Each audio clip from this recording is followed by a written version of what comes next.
kita kedatangan Gus Hendri. Gus Hendri ini seorang founder dari Gus Durian, Kampung Gus Durian KSB. Ya, jarang sekali ada waktu beliau punya kesempatan untuk bisa mampir di tempatnya beliau. Seharusnya beliau menjadi inilah menjadi host di Gus Durian. Ya, jadi ini special edition. Welcome home, Gus Hendri. Jadi tetap sehat Gus Hendri, biar kiprahnya di dunia metaverse bisa lancar-lancar saja. Semoga beliau dilancarkan kesehatannya. Amin. Ya, kita kemarin kehilangan waktu untuk bersama Gus Hendri. Gus Hendri ini merupakan di KSB sosok, kalau di nasional kalibernya kayak Bang Karni Ilyas. Beliau sekarang dosen di sebuah universitas ternama di NTB. Beliau juga pegiat tambang, pemerhati lingkungan. Perannya beliau di masyarakat sangat banyak. Beliau aktivis juga, tetapi yang pasti beliau adalah founder dari Kampung Gus Durian di KSB. Selamat datang Gus Hendri. Sore ini kita bisa berdiskusi lagi. Jadi saya mengambil posisinya menjadi host. Saya jadi hostnya, beliau menjadi tamu. Jadi saya kepikiran dari kemarin, kenapa ya di dalam diskusi kita nggak ngangkat tema masyarakat terbuka dan musuh-musuhnya. Kita membedah lagi bukunya Eric Fromm, The Open Society and Its Enemies.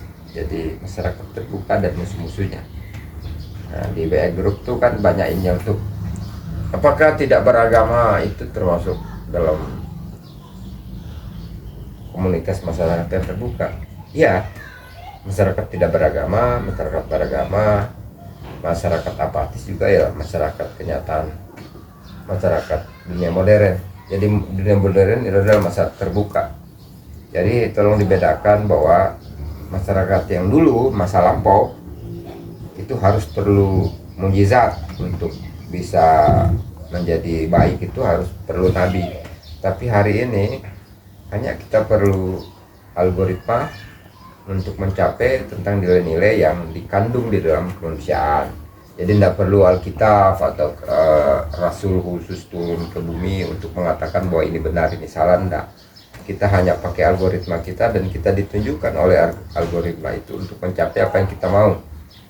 Nah, dalam hal seperti ini kita mohon ketua lah, wejanganlah dari senior kita Bung Hendri untuk mendeskripsikan apa itu masyarakat terbuka. Sebelum kita membahas temanya, kita mau biar beliau menjelaskan apa sebenarnya masyarakat terbuka bagi kita orang Kampung Gus Durian. Silakan Gus Hendri, waktu dan tempat kita persilakan. Baik, what I say,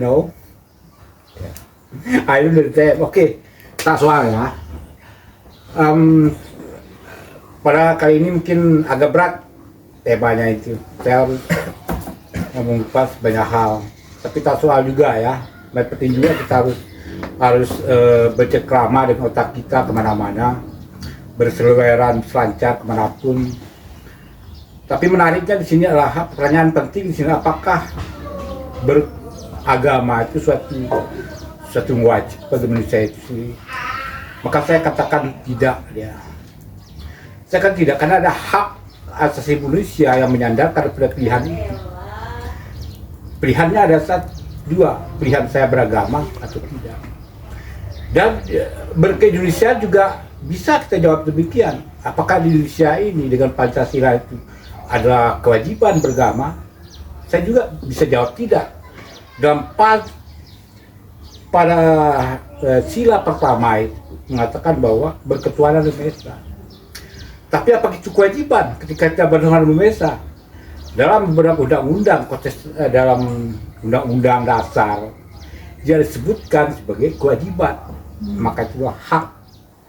Maka saya juga harus mengatakan bahwa apakah di perjalanan akhirnya itu apakah artisme itu adalah hak, tapi belum tentu orang yang artis itu tidak bertuhan. Biasanya orang artisme itu bertuhan. Bertuhannya apa? Mungkin dia bertuhan atas kekayaannya, bertuhan kepada jabatannya, bertuhan kepada kepemilikan modal dan segala macam. Tapi perlu kita runut lebih jauh sebenarnya. Tapi mengapa penting kemudian beragama itu kalau kita hubungkan dengan humanisme kemanusiaan menjadi sesuatu yang penting, karena dari satu sisi agama itu akan bicara tentang apa yang disebut dengan ada baik buruknya. Tapi kemudian apakah artisme itu atau orang tidak beragama tidak baik dan tidak buruk? Ya. Tidak juga kan? Sama. Bisa jadi orang yang barbar di sebelah sana bisa jadi menganggap itu sesuatu yang baik bagi mereka ini, buruk bagi sebagian orang yang beragama misalnya. Karena beragama itu walaupun tujuannya hampir sama, itu tujuannya adalah peribadatan dia dari sisi manusianya atau ke penciptanya. Tapi kemudian apakah orang yang tidak beragama terputus itu? Saya juga belum yakin. Jangan-jangan mereka lebih bertuhan daripada kita yang beragama. Jadi yang perlu saya tarik ini bahwa yang menjadi benang merahnya jawaban itu adalah kita bagaimana memberikan ruang pikir kita tentang batasan-batasan mengetahui tentang baik buruk, yaitu moralitas itu. Apakah agama bicarakan moralitas? Pasti. Apakah di lain dari agama bicara moralitas? Tentu juga iya. Itu pembukaan saya dulu. Bisa Bang Amrul tambahkan aja. Bebas, kita bebas bicara sekarang. Kalau diserahkan ke saya menjadi host itu kan agak berat. Jadi memang kalau yang berat-berat itu memang pada Bung Henry kan, sebenarnya pada senior kita Bung Henry untuk menjadi host. Menjadi host itu kan menjadi istilahnya palang pintu. Jadi kalau ada dam, ada air mengalir yang deras tuh, harus ada damnya, harus ada palang pintunya untuk menahan betapa derasnya laju arus itu. Dan yang lebih deras laju arus itu adalah arus pemikiran.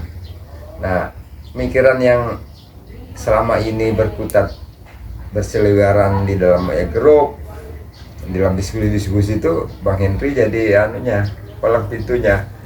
Jadi biarlah saya menanggung beban dari Bang Henry untuk menahan palang pintu dan lajunya deras pemikiran Bang Henry. Kalau saya dikatakan bahwa apa itu baik dan apa itu buruk, maka saya ingin mengungkapkan sebuah buku dari guru besar kita yang bernama Friedrich Nietzsche tentang antara baik dan buruk. Antara baik dan buruk itu dibahas di sana, apakah kebaikan dan keburukan itu begitu penting bagi kemanusiaan. Maka dijawablah dengan bukunya yang lain lagi, dengan Sabda Zarathustra. Sabda Zarathustra itu kan sama dengan mengupas kembali buku-bukunya beliau tentang kematian Tuhan, tentang manusia setengah dewasa yang nggak sempat dihabiskan penulisannya karena dia menjadi gila dan kemudian meninggal gara-gara membela seekor kuda yang dipukul kusir. Tapi yang penting daripada semua bahasan itu adalah pentingkah norma dan etik itu bagi kemanusiaan. Jadi kalau itu ya kita bahas saja. Kalau bagi dia kan apa pentingnya kita bahas baik dan buruk? Karena kalau kita bahas baik dan buruk, seolah-olah kita ingin mengetahui sebenarnya siapa sih yang mengkreat tentang norma itu, siapa sebenarnya yang menjadikan itu kita urai lagi bahwa harus perlu baik dan buruk. Padahal sebenarnya manusia adalah senyawa dari organisme yang tidak memerlukan baik buruk. Yang diperlukan itu kan oleh hukum alam. Hukum alam itu hukum di luar hukum manusia. Hukum yang pertama yaitu hukum natural. Hukum natural itu kan tidak pernah tahu dia tentang baik buruk. Umpamanya hujan. Kalau hujan dia turun aja hujan. Apakah dia di padang pasir, di tempat yang subur, dia tidak pernah mengerti apa itu subur dan apa itu kering. Sama juga dengan matahari. Matahari ini nggak pernah dia, kemudian apakah kamu sakit, apa kamu sedang sehat, dia tetap bersinar. Itulah yang namanya naturalis. Jadi hukum naturalis itu diambil kembali oleh Nietzsche, diproklamirkan kembali dia untuk kemudian melawan hukum-hukum tentang humanisme. Humanisme ini kan penuh dengan rekayasa. Artinya rekayasa itu adalah pandangan-pandangan yang ada di dalam humanisme itu harus dibuat untuk menjadi manusia itu seperti itu, bukan seperti apa adanya dia. Nah, pandangan-pandangan dari naturalis dan humanisme ini kan jelas berbenturan. Benturan sekali kalau kita nonton flora dan fauna misalnya. Ada kawanan rusa menyeberang sungai, kemudian ada kawanan daripada buaya, kemudian anak-anaknya yang kecil itu dimakan sama buaya.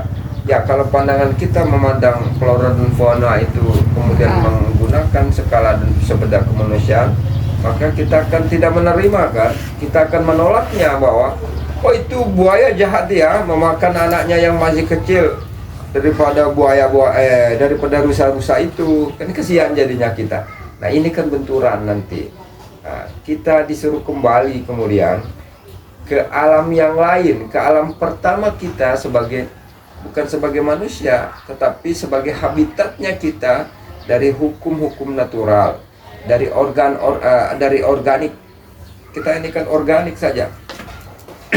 Bahwa barulah kemudian ketika kita menemukan humanisme, hukum yang berbeda dari hukum alam itu, kita terbentuk oleh humanisme itulah yang kemudian kita merasakan sakit, merasakan bahagia, merasakan sedih, merasakan kelaparan. Itu kan dibuat itu.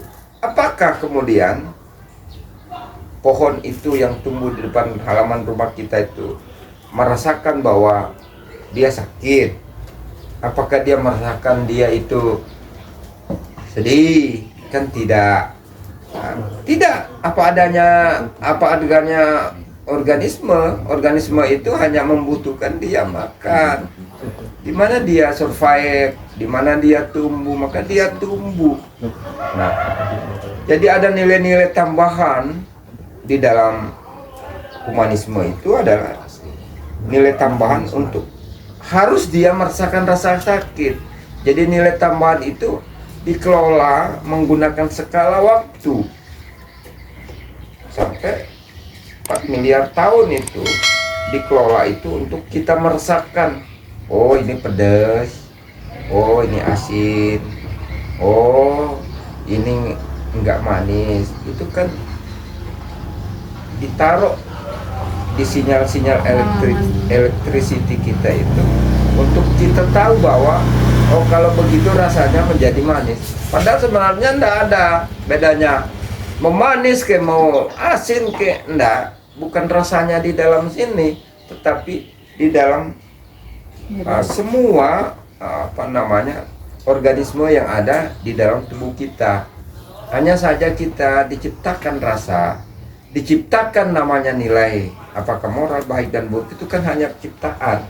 Tapi kalau kita kembali ke asal mula kita, enggak lah. Ya, tapi kan mungkin iya itu ya. Kan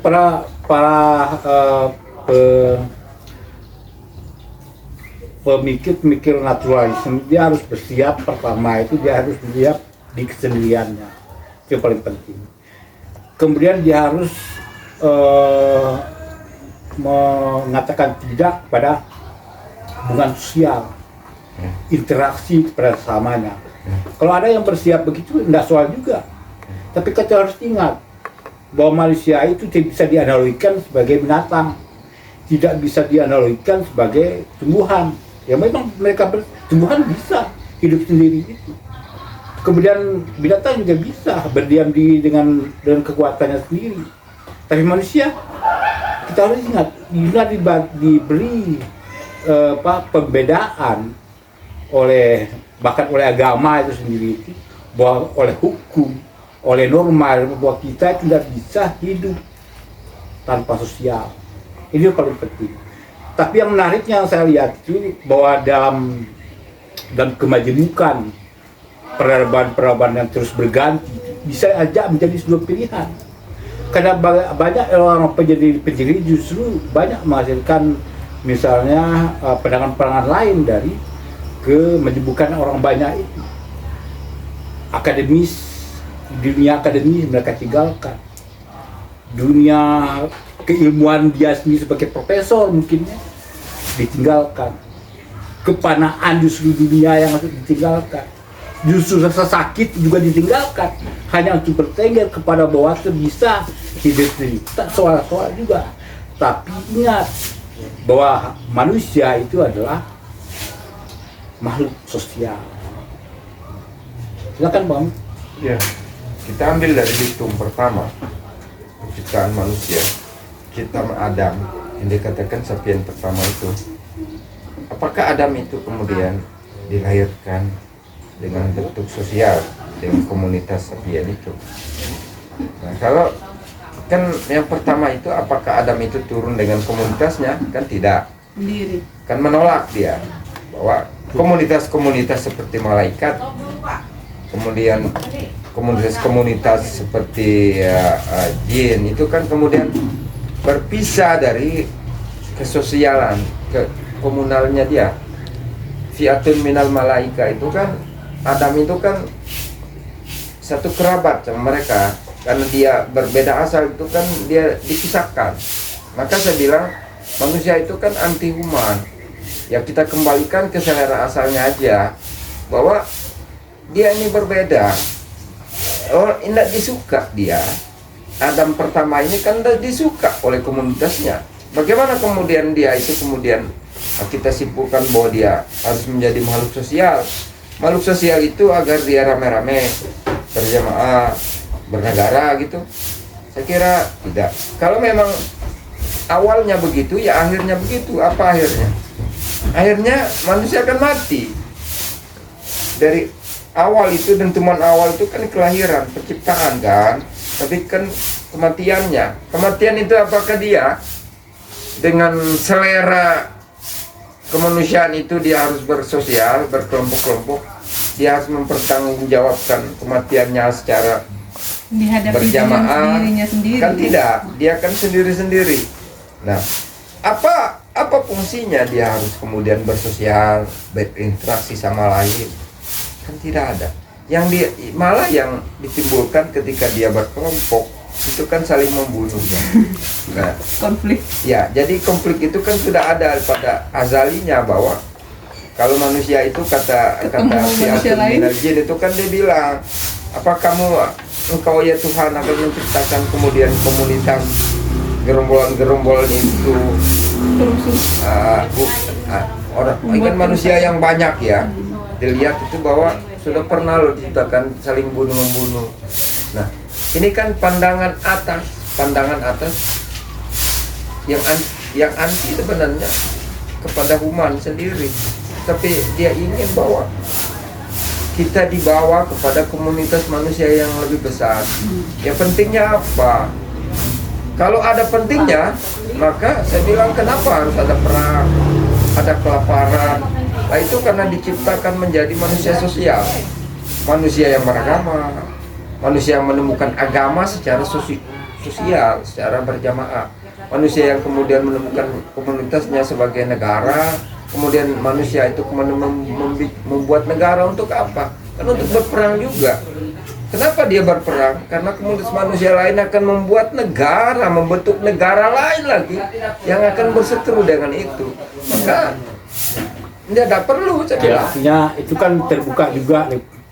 Makanya saya bilang itu terbuka juga bagi siapapun ya. Ini pilihan.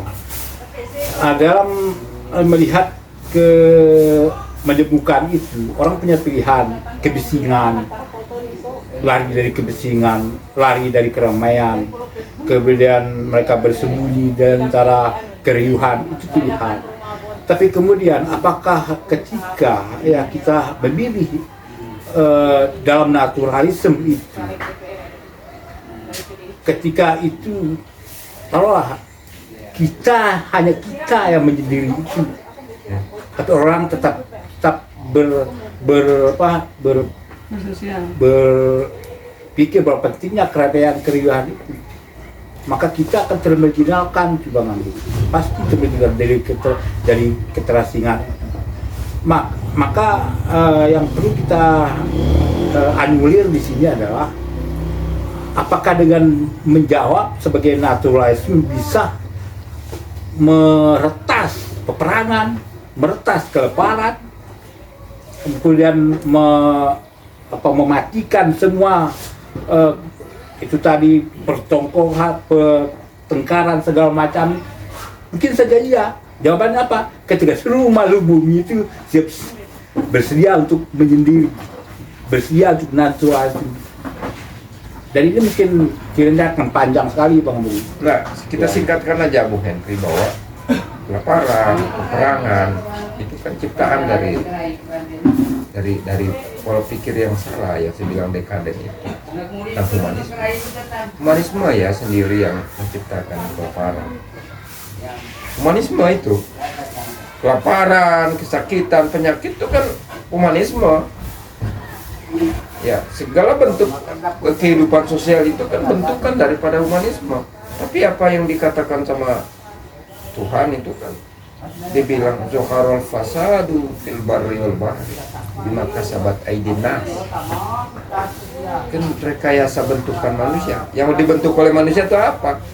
Termasuk nilai atas manusia itu yang dibuat sama manusia. Nah, kalau pola pikir kita masih saja kemudian dibentuk oleh pola pikir lama tentang kemanusiaan itu, maka kita akan keliru.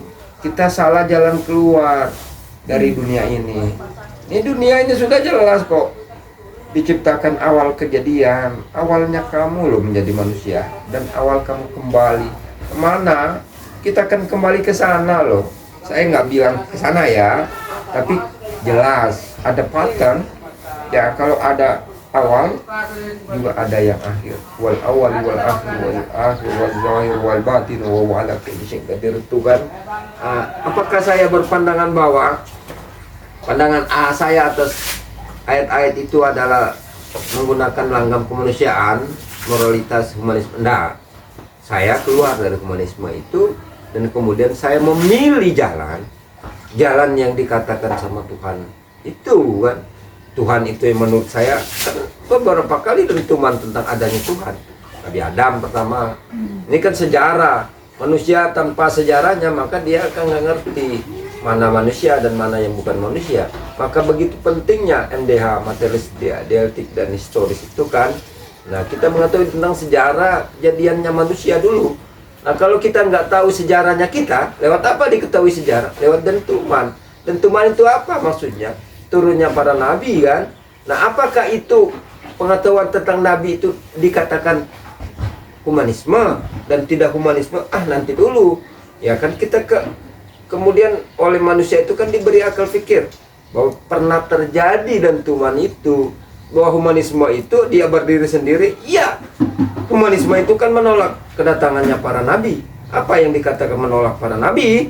Dia menolak ada kitab Taurat itu ditolak sama kaum Bani Israel tuh, bahwa saya nggak percaya Tuhannya Musa. Nah, aku tolak tuh katanya. Dia memilih menganggap dia mampu menemukan Tuhan-Tuhan itu dan moral-moral itu kan.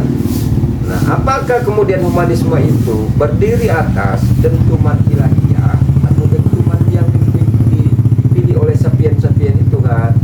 Kan gelap nih pandangan sapien nih. Dia pandangannya tuh kan picik sekali. Dia menganggap bahwa hanya dirinya saja manusia yang kemudian hidup di atas bumi, dan dia berkelompok dengan kayak grupnya simpanse atau ketek-ketek itu kan. Tapi insan kamil, Ubermach adalah apa adanya dirinya manusia. Maaf, jangan-jangan saya nggak nyambung dari tadi. Apakah kira-kira dari pilihan kita nyambung? Nyambung kan? Nyambung? Nyambung. Nyambung.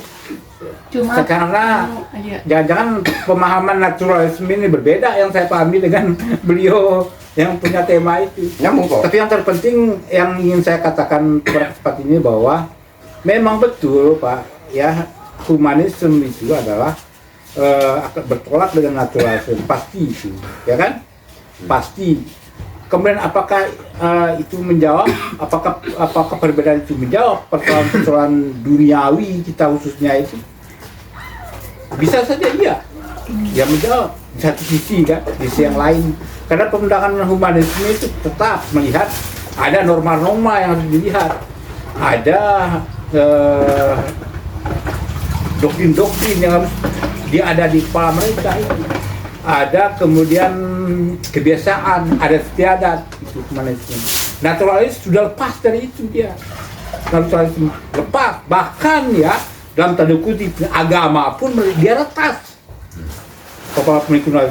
Karena apa? Dia menganggap bahwa saya selesai dengan urusan saya dan Tuhan itu. Sudah selesai. Bisa kita lihat dari para supi-supi kita itu mencoba keluar dari keriuhan itu. Dia hanya berdiri, dia hanya berpikir bahwa saya ini adalah urusan saya dengan pencipta saya. Dan para di Tibet juga, para Tibet pada Hindu ada pemikir sufi itu yang keluar dari langgam-langgam duniawinya itu. Nah, bisa saja itu menjadi jawaban ketika orang lain itu, humanisme itu datang ke sini menelaah pikiran-pikiran para sufi yang bersiap menyendiri itu. Karena apa? Bisa jadi akal dia itu ya lebih tercerna, akal yang hiruk pikuk ini. Bayangkan saya juga dalam suatu kesempatan saya sering betah di keheningan, di kesunyian itu betah. Walaupun tidak mengatakan bukan harus keluar dari suasana, tidak. Tapi ketika ada orang datang mendatangi saya, apa yang what I do katanya, apa bisa saya lakukan dengan melihat Anda menyendiri. Tapi kita bisa berpikir bahwa ternyata tetap pada prinsipnya bahwa manusia itu baik dia mendatangi atau didatangi, unsur sosial itu, interaksi itu tidak bisa menjawab naturalisme tadi. Kita tidak butuh orang lain, tapi orang lain kan butuh kita. Para sufi bisa beranggapan bahwa dia hanya bersiap bertemu dengan pencipta saya, tapi orang yang akan datang kepada dia, ada apa? Apa yang Anda pikirkan? Nah, itulah kemudian tidak bisa juga hubungan sosial itu menjadi terletas begitu saja. Iya. Di kemudian hari, apakah ia bisa begitu? Makanya saya bilang, ketika hiruk pikuk semakin besar, semakin tak terkendali, ketika peperangan sudah menjadi suatu hal yang menjadi biasa, maka pilihan saya menyendiri saja. Ya kan? Beri ke suatu tempat, berdoa kepada Allah, lindungi saya. Yang datang adalah kecurigaan saja. Maka saya bersiap. Ya. Tapi hari ini apakah kita siap kita naturalisme? Beliau Bang Amrul bisa jawab. Iya. Jadi kan apa-apa itu kan kita butuh skala menurut dunia fisika itu kan ada kita menggunakan skala. Nggak boleh dong kita kalau main catur itu main tidak punya skala itu pakai menit kan, ada punya menit. Apakah itu dia klasik kah, main cepat kah, main kilat tuh harus ada timernya dia. Nah sekarang humanisme ini kan bingung karena dia nggak pakai timer. Hitungannya jelas loh. Buat apa lagi bersosialisasi, bersufi lagi? Seperti apa yang dikatakan oleh orang humanisme kan, muter aja dia di situ. Oh, ini kan the end of history. Ini kan peradaban yang Akhir. ya pada detik-detik 00 itu kan kita tinggal menunggu dentuman ini. Jadi tidak akan ada lagi kita persinggungan apakah kita menjadi humanis, apakah kita menjadi naturalis. Itu kan sudah selesai, sudah kita baca dulu. Apa kemudian kita menjadi sufi, apa kemudian kita berpercaya 27 golongan di antara umatku, kan sudah selesai itu.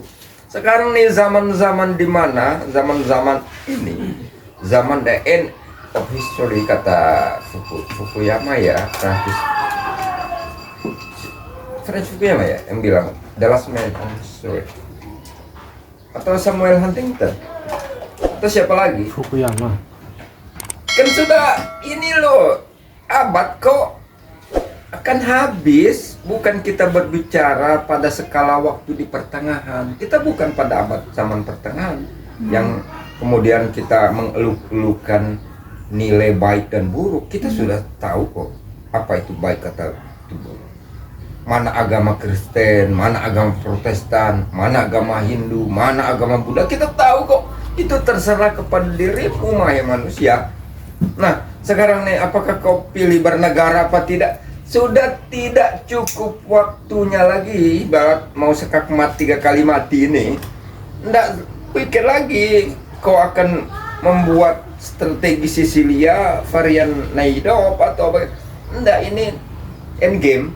Nah, kita berbicara hari ini endgame-nya kan hanya sejarah riwayat zaman lampau. Kita berbicara ini tentang baik buruk itu kan sudah selesai, kamu tahu dengan algoritmamu.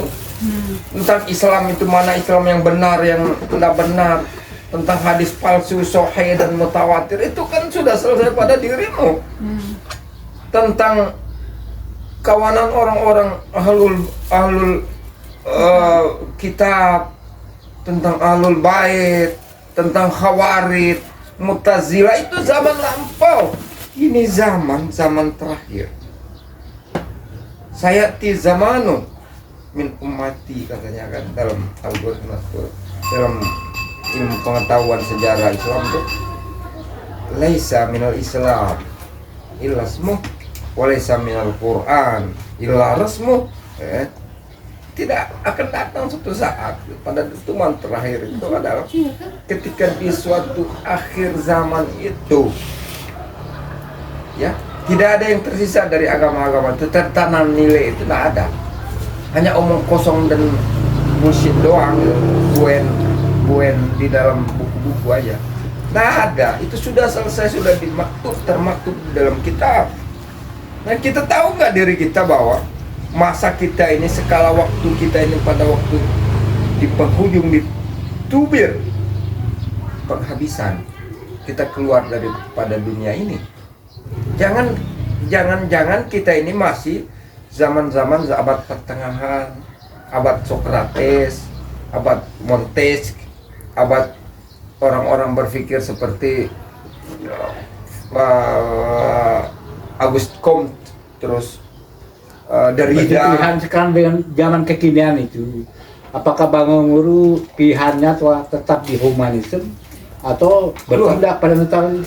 Saya keluar dari naturalis, saya keluar dari humanisme, karena ini adalah baik, zaman itulah terakhir. Pertemuan kita pada hari ini. Saya ganti hostnya. Ya. Jadi lumayan Untuk seterusnya Imajiner, kembali dan hostnya Karni ya. Ya. Dan saya pikir Selamat. diskusi yang semacam ini mungkin di selang-seling waktu itu mungkin bisa kita terus munculkan dari tema-tema yang non populer. Saya pikir juga harus ada ya di setiap waktu. Saya terima kasih atas dijamu pada sore hari ini, dan saya tutup. Terima kasih Bang Amru, pemilik Kampung Gus Durian. Pemirsa itu sudah. Milik kita Assalamualaikum warahmatullahi bersama. wabarakatuh. Wassalam.